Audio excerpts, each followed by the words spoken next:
we're always willing to work with any commission to improve the quality of officiating.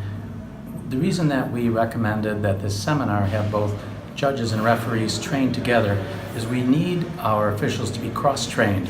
In other words, it's very important for the judges to know what the referee is doing and why, and it's important that they know the rules of boxing and how they're applied. It's important for the referees to know the judging criteria, not that they're judging the fight, but it does affect their conduct of their judgment, and they have to know how the fight is scored and not interfere with the effective scoring of one of the contestants. I believe that the most important contribution that correct officiating makes to a boxing event, especially a world championship boxing, is that proper officiating is necessary, that the proper winner wins the fight. It also is an essential element of safety. The boxers have to know that good boxing will be rewarded, that it's not just counting head punches, that they're not just that they don't need a knockout to win the fight. We need the boxers to be confident that each round that they win on the scorecards. And that's really the most important aspect of officiating. The referee's first mission is safety, and they accomplish that by observing boxers, preventing undue harm, preventing fouls, which can be dangerous and harmful. The judge's primary function is also safety. The primary aspect of judging is to make sure that good boxing, which primarily consists of hitting and not getting hit, is rewarded with the winning score. And what to do what can we do to improve the referees and judges? Well, the most important thing we can do to improve the referees and judges is selection. The referees and judges that are selected have to be recognized as having mastery of their skills. They attain that mastery by having they have to have the total self-confidence that they've reached the ability to make the correct decision in real time, and they also have to do so without arrogance. Self-confidence without arrogance is mastery. So we select world championship officials, both referees and judges, who have attained mastery of their function. That actually was the next question. How you pick the referees and judges in the WBO? Okay, we attempt to select from qualified world championship quality officials that satisfy other criteria.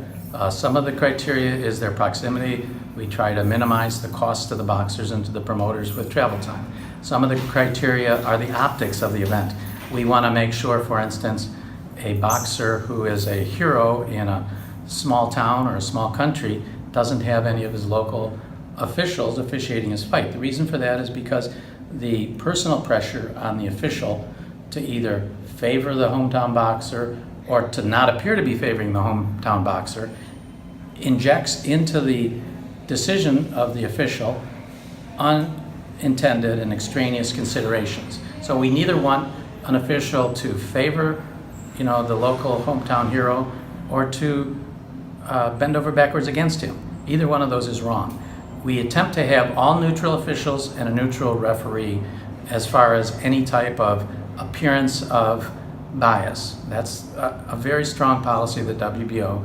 We believe that an all-neutral panel of judges and a neutral referee is the best way to ensure that their decision is respected and that it doesn't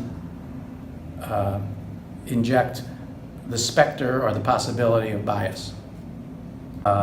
Commissions have adopted instant replay to review decisions that terminate a bout.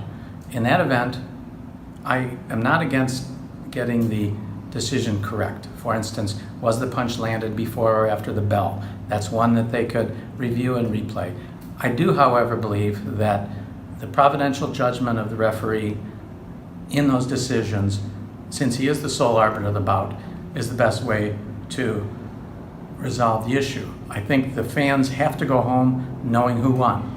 I think it's important that the referee, as the sole arbiter of the bout, has his discretion enforced. the human element is part of boxing. The boxers have a human element, as do the officials. It's not a corrupt element. It's not an improper element. It's part of the. It's part of the contest. We expect our referees to make the correct decision in real time. We expect them to have attained mastery.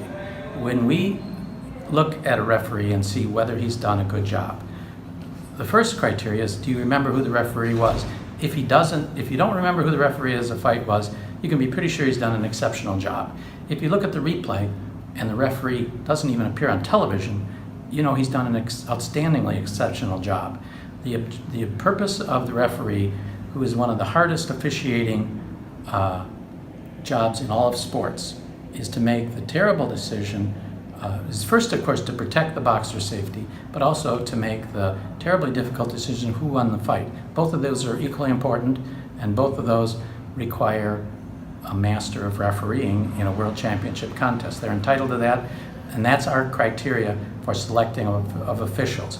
Who is the best available official to do that world championship based on all the totality of circumstances surrounding the contest? We want them to be the best official, and we want them to appear to be the best official. Both are important.